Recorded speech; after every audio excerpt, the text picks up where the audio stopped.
Hi, I'm Eddie Wu, and I'm a mathematics teacher.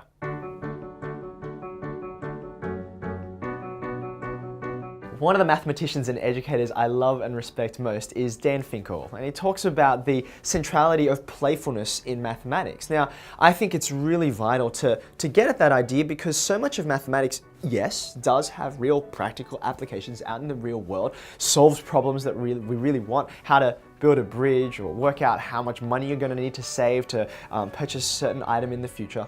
But vast swaths of mathematical thinking are not designed to solve a particular problem. They are just, fruits of people playing around with patterns and saying, I wonder what happens if we do this to the numbers. Or I wonder what will emerge if we set these rules and just see what happens, right? For me, that playfulness and willingness to say, okay, well, let's just set up some experimental rules that don't necessarily have an attachment to the real world and see what happens.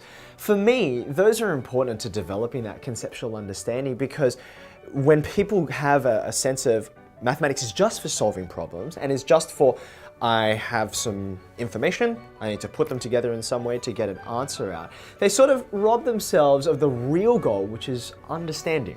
We sort of are so obsessed with getting from point A to point B and then finishing. We don't say, okay, let's just stop and look around and explore this environment and see if we're inquisitive, what can we understand about the patterns that are here? So much about, for example, something as simple as prime numbers, which, it takes quite a while to get to the practical applications now of, yes, all modern cryptography and the entire internet and economy are built on our ability to say prime numbers are really easy to multiply together, really hard to get out of the big, enormous number that emerges out of them.